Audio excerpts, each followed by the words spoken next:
வீடியோவில் 2024 வருஷத்துக்கு உண்டான புத்தாண்டு ராசி பலனை தான் நம்ம பார்க்க போகிறோம்.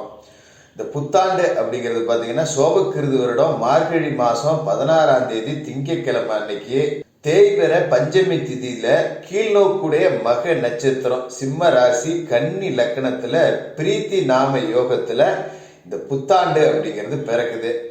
இந்த புத்தாண்டு பிறக்கும் போது பார்த்தீங்கன்னா இயற்கை பேரிடர்கள் அப்படிங்கிறது 2024 புத்தாண்டுல பெருசா வரும். அதாவது மழை அப்படிங்கிறது பேஞ்சும் கெடுக்கும் காஞ்சும் கெடுக்கும். வெயில் நாளில் பார்த்தீங்கன்னா ஏகப்பட்ட சூடு அப்படிங்கிறது இருக்கும். மழை காலத்துல ஏகப்பட்ட வெள்ளம் இயற்கை பேரிடர்கள் அப்படிங்கிறது வரும். உலக அளவில் முக்கியமான அரசியல் தலைவர்களுக்கெல்லாம் பெரிய பெரிய ஆபத்து அப்படிங்கிறதும் இருக்கு. இது எல்லாமே இந்த புத்தாண்டுல இருந்தாலும் மக்களை பெரிய அளவில் பாதிக்காத ஒரு புத்தாண்டாக தான் இருக்கும். ஏன்னா இப்போ கொரோனா பரவுது அப்படின்னு சொல்றாங்க. மறுபடியும் லாக்டவுனு அந்த மாதிரி இருக்கும்போதெல்லாம் நீங்கள் பயப்பட வேண்டியதில்லை. மக்களுக்கு பொருளாதார மேம்பாடு அப்படிங்கிறது நல்லாவே இருக்கும். காலசக்கரத்தோட லாபஸ்தானத்துல கும்பராசியில சனி பகவான் உட்கார்ந்துருக்காரு. காசு பணத்துக்கு பஞ்சம் இல்லாத ஒரு வருஷமா இருக்கும். வருட கிரகங்கள் அப்படின்னு பார்த்தீங்கன்னா குரு பகவான் மேச ராசியில பலமா இருக்காரு. சனி பகவான் கும்பராசிலையும் ராகு மீன ராசிலையும் கேது கன்னி ராசிலையும் இருக்காங்க. ஏப்ரல் மாசத்துல குரு பகவானோட பயிற்சி அப்படிங்கிறது இருக்கு. குரு பகவான் மேச ராசியிலிருந்து ரிஷபராசிக்கு போக போறாரு. இது எல்லாத்தையும் பொறுத்து ரொம்ப அற்புதமான ஒரு புத்தாண்டு பலன்களை உங்களுக்காக கணிச்சு கொடுக்குறோம். முழுசா பாருங்க. இந்த புத்தாண்டு உங்களுக்கு வெற்றிகரமா அமையிறது எப்படி அப்படிங்கிறத இந்த வீடியோல பார்க்கலாம். சிம்மராசி நேயர்களே, உங்களுக்கு இந்த 2024 வருடம் புத்தாண்டு எப்படி இருக்கு அப்படின்னு பார்த்தோம்னா, இந்த புத்தாண்டை உங்களுக்கு பலன்கள் அப்படிங்கிறத ரெண்டா பிரிச்சுக்கலாம். ஏன்னா ஏப்ரல் 21ஆம் தேதிக்கு பிறகு குரு பகவான் உங்களோட ராசிக்கு 9வது வீடான மேச ராசியிலேருந்து பயிற்சியாகி 10வது வீடான ரிஷபராசிக்கு போறாரு.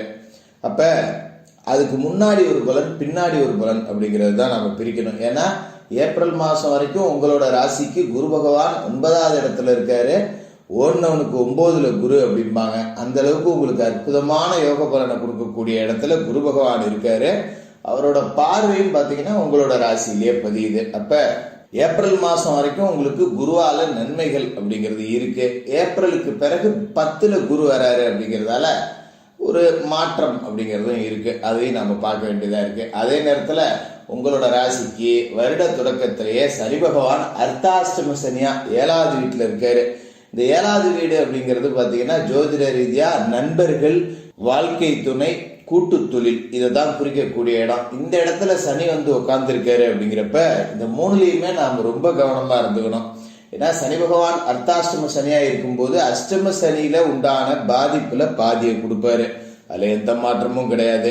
அதனால ஆஹா ஓஹோன்னு ஒரு பக்கம் புகழ்ந்தாலும் சில விஷயங்கள்ல நாம சரியா இருக்கணும் அப்படிங்கிறத முன்கூட்டியே சொல்லிடுறேன். ஏன்னா 7ல சனி இருக்கும்போது கணவன் மனைவிக்குள்ள சின்ன சின்ன பிரச்சனை, சின்ன சின்ன வாக்குவாதங்கள் அப்படிங்கிறது வரும். அப்ப கணவன் மனைவிக்குள்ள நாம விட்டு கொடுத்து போக வேண்டிய ஒரு சூழல் அப்படிங்கிறதுல இருக்கும்.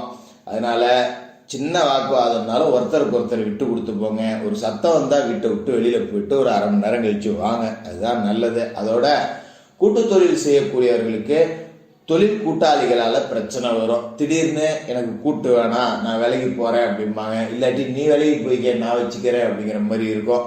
அதனால கூட்டு தொழில் செய்யறவங்க கொஞ்சம் கவனமா இருந்துக்கணும். என்னதான் நம்ம நண்பர்களோட கூட்டு தொழில் செஞ்சாலும் ஒரு சொந்த பந்தத்தோட கூட்டு தொழில் செஞ்சாலும் உட்காந்து உரிய அக்ரிமெண்ட் அப்படிங்கிறதெல்லாம் சரியா எழுதிக்கிறது தான் நல்லது. ஏன்னா சரியில்லை அப்படிங்கும்போது நாம கொஞ்சம் ஒப்பந்தத்துல கவனமா இருந்துக்கணும். அதோட ஏற்கனவே தனித்து தொழில் தொடங்குறவங்க ஒரு முதலீடு 10ல யாராவது ஒரு கூட்டாளி வந்து 10 ரூபா போட்டா தேவலாம், இன்னும் கொஞ்சம் தொழிலை பெருக்கலாம் அப்படிங்கிற மாதிரி யோசனை இருந்ததுன்னா அதை எல்லாத்தையுமே அப்படியே உதறி தள்ளி விடுங்க. ஏன்னா இந்த காலகட்டத்தை பொறுத்த வரைக்கும் எலி வேலையா இருந்தாலும் தனி வேலையா இருக்கணும் அப்படிங்கிறத உணர்ந்து நடந்துகிறது அப்படிங்கிறது தான் நல்லது. அதனால கூடுமான வரைக்கும் கூட்டு தொழில் செய்யறவங்க தனிச்சு தொழில் செய்ய முடிவுக்கு வாங்க. அதுதான் உங்களுக்கு நல்லது. அதே நேரத்துல சனி 7ல இருக்கும்போது நிறைய நற்பலன்கள் அப்படிங்கிறதையும் கொடுப்பாரு.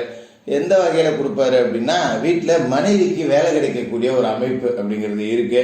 அது மாதிரி வீட்டில் மனைவி சும்மா தான் இருக்காங்க, படிச்சிருக்காங்க, ஏதாவது வேலைக்கு முயற்சி செய்கிறேன் அப்படின்னா செய்யலாம், தப்பு கிடையாது. அதே நேரத்தில் வீட்லேயே ஏதாவது தொழில் தொடங்கணும் அப்படின்னு சொல்கிறாங்களா, தொடங்கலாம், தப்பு கிடையாது.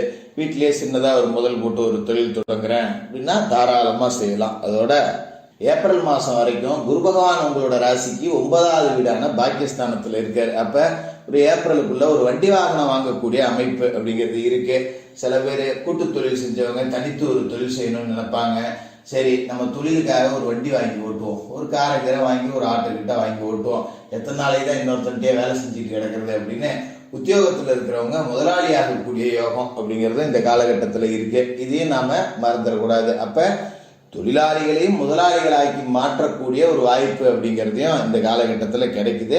குரு பார்வை ராசியில இருக்கு அப்படிங்கிறதால உங்களுக்கு இந்த அஷ்டம ராகுவோட தாக்கம் அப்படிங்கிறது பெருசா இருக்காது, பயப்பட வேண்டாம்.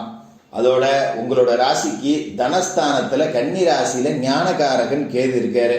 அதனால இந்த சனி பகவானால குடும்பத்துக்குள்ள அர்த்தாஷ்டம சனியால வரக்கூடிய பாதிப்பு அப்படிங்கிறத கேது கொஞ்சம் லேசா குறைச்சி வைப்பாரு. ஏன்னா கேது ஞானகாரகன். வீட்டில் ஒரு பிரச்சனையே வந்தாலும் கூட அதை எப்படி தீர்க்கணும் அப்படிங்கிறது உங்களுக்கு தெரியும். அதே மாதிரி சொந்த பந்தத்தில் யாராவது தலையிட்டுங்க வாப்பா அது அப்படி இல்லை இது இப்படி அப்படின்னு ஒரு கசப்பு வந்தாலும் பேசி தீர்த்து வைக்கிறதுக்கு ஒரு 4-5 சொந்தம் இருக்கும் அப்படிங்கிறதால பயப்பட வேண்டியதில்லை. அதோட ஏப்ரல் மாதத்துக்கு பிறகு குரு பகவான் 10வது வீட்டுக்கு வராரு. அவரோட பார்வை உங்களோட ராசிக்கு தனஸ்தானத்தில் விழுவோம். கேது மேலே குரு பார்வை விழுவுது அப்படிங்கும்போது குடும்பஸ்தானம் தனம் வாக்கு இதை குறிக்கக்கூடிய இடத்துல அவரோட பார்வை விழுவதால காசு பணத்துக்கு இந்த 2024 முழுக்க உங்களுக்கு பஞ்சம் இருக்காது. அதை பற்றி கவலைப்பட வேண்டியதில்லை. 10ல் குரு இருக்கும்போது மாற்றம் வரும். அந்த மாற்றம் நல்ல மாற்றமா இருக்குமா கெட்ட மாற்றமா இருக்குமா அப்படின்னு பார்த்தோம்னா அர்த்தாஷ்டம சனியோட ஆதிக்கம் இருக்கு அப்படிங்கிறதால ஓரளவுக்கு ஒரு 60% சுமாரான மாற்றம் அப்படிங்கிற மாதிரி தான் இருக்கும். சுயஜாதகத்தில் சனி பலம் உள்ளவங்க குரு பலம் உள்ளவங்களுக்கு இந்த மாற்றம் நல்ல முன்னேற்றமா இருக்கும். சில பேர் குடியிருக்கிற வீட்டை மாற்ற வேண்டிய ஒரு சூழல் இருக்கும். அது சுயஜாதகத்துல பலம் உள்ளவங்க ஒரு வாடகை வீட்டில் இருக்க சொந்த வீடு கட்டிக்கிட்டு போகலாம். அது ஒரு நல்ல மாற்றம் அப்படிங்கிறது தான். சில பேர் சொந்த வீட்டிலே குடியிருப்பீங்க, நேரம் சரியில்லை போ வாடகை வீட்டில் போயிருப்போம் அப்படின்னு இருப்பீங்க. வாடகை வீட்டில் தான் குடியிருக்கிறோம், திடீர்னு காலி பண்ண சொல்றாங்க, வேற வீடு பார்க்கணும், இன்னொரு பக்கம்லாம் போனால் வாடகை கூட கேட்குறாங்க. அந்த மாதிரி சில பேருக்கு வருத்தம் அப்படிங்கிறது இருக்கும். அப்படியே மாற்றம் வரலைன்னா நம்மளாமே மாற்றத்தை வர வச்சுக்கலாம். இப்போ ஒரு வீடு இருக்கா, நம்ம படுத்திருக்க இடத்துல வேற அறையில் போய் படுத்துக்கிறது, இந்த மாதிரி மாற்றங்களை உண்டாக்கிக்கணும். அதோட வேலை செய்யக்கூடிய இடத்துல சில பேருக்கு வேற இடத்துக்கு போகிற மாதிரி இருக்கும். திடீர்னு எங்கேயாவது தூக்கி அடிச்சு விட்ருவாங்க. பக்கத்துலேயே வீட்டுக்கு பக்கத்துலேயே வேலை பார்த்துக்கிட்டு இருப்போம். இப்போ டிரான்ஸ்ஃபர் பார்த்தீங்கன்னா ஒரு 20 கிலோமீட்டர் தள்ளி போட்டிருப்பாங்க. தினம் பயணம் செய்யணும், பயண நேரம் விரையும், பயணத்துக்கு பணம் செலவாகும், குடும்பத்தை பிரிஞ்சிருக்க வேண்டிய ஒரு சூழல் இருக்கும். இது எல்லாம் வரும். முன்கூட்டியே ஏற்றுக்கிறதுக்கு தயாராக இருங்க. ஆனால் இந்த மாற்றத்தால் காசு பணம் 10 ரூபா கூட இருக்குது, அதில் எந்த குறையும் இல்லை. இப்போ ஒரு 20 கிலோமீட்டர் தள்ளி கொண்டு போய் உங்களுக்கு டியூட்டி போட்டாலும் போகிற இடத்துல 10 ரூபா ப்ரமோஷனோட தான் போவீங்க. அதனால் வரக்கூடிய மாற்றத்தை நீங்கள் நல்லபடியாகவே அனுபவிக்கலாம். அதோட ஏப்ரலுக்கு பிறகு குரு பார்வை ராசிக்கு 4வது வீட்லேயும் விழுவோம், 6வது வீட்லேயும் விழுவோம். அப்படிங்கிறதால உடம்புல இருக்கிற பிரச்சனை அப்படிங்கிறது நீங்கிறோம். பார்த்தீங்கன்னா பொதுவாகவே உஷ்ணம் தொடர்பான பாதிப்புகள், இரத்த அழுத்த மாற்றம், இது எல்லாம் சிம்ம ராசிக்காரர்களுக்கு இப்போ கட்டுக்குள்ளே வரக்கூடிய வாய்ப்பு அப்படிங்கிறது இருக்கு. அதனால உடல் வலுவாக இருக்குன்னா மனமும் வலுவாக தான் இருக்கும், கவலைப்பட வேண்டியதில்லை. அவரோட பார்வை 6வது வீட்லேயே விழுவுது அப்படிங்கிறதால ருண ரோக சத்ரு ஸ்தானம் அப்படிங்கிறது. அப்போ நம்ம கடனை அடைக்கிறதுக்கு ஒரு வழி பிறக்கும். ஏதோ கடங்கண்ணி வாங்கி வச்சுருந்தா நகை நட்டு கொண்டு அடவு வச்சுருந்தோம்னா கொஞ்சம் கொஞ்சமாக மூட்டுட்டு வரலாம். வெளியில் வாங்கின கடன்லாம் கொஞ்சம் அடைக்கக்கூடிய அளவுக்கு யோகம் அப்படிங்கிறது கிடைக்கும். அதோட எதிரிகளோட பலம் குறையும். அரசியல் துறையில் இருக்கிறவங்க பெரிய ஒரு பொறுப்புக்கு போகக்கூடிய வாய்ப்பு இருக்குது. விவசாயத்துறையினருக்கு விளைச்சல் அப்படிங்கிறது சராசரியான ஒரு விளைச்சல். இப்படிதான் இந்த 2024 இருக்கும். என்னதான் 2024 உங்களுக்கு சின்ன சின்ன சோதனைகளை கொடுத்தாலும் கூட அதன் பிறகு அது எல்லாத்தையுமே சாதனையா மாற்றக்கூடிய வாய்ப்பு அப்படிங்கிறதையும் கொடுத்துட்டு தான் போகும். வரக்கூடிய வாய்ப்பை விடாம பிடிச்சிங்க. யாரையும் நம்பி ஜாமீன் போட்டு கடன் வாங்கி கொடுக்கறது, ஜவாப்தாரி ஏற்றுக்கிறது, இதெல்லாம் இந்த காலகட்டத்தில் செய்யாதீங்க. அஷ்டமத்தில் ராகு இருக்காருங்கிறத மறந்துடாதீங்க. தினமும் குளிச்சு முடிவிட்டு சூரிய பகவானை வணங்கிட்டு உங்களோட வேலைகளை தொடங்கணும். செவ்வாய்க்கிழமை ராகுகால நேரத்தில் துர்க்கை அம்மனுக்கு தீபம் ஏற்றுங்க. சனிக்கிழமையில சனி பகவானுக்கு எல் தீபமும், வியாழக்கிழமையில குரு பகவானுக்கு நெய் தீபமும் ஏற்றிட்டு வாங்க. இந்த 2024 புத்தாண்டு அப்படிங்கிறது சோதனைகள் வந்தாலும் அதை எல்லாத்தையுமே ஜெயிச்சு ஒரு சாதனையா மாற்றக்கூடிய அமைப்பை கொடுக்கும். சிம்ம ராசிக்காரர்களுக்கு புத்தாண்டு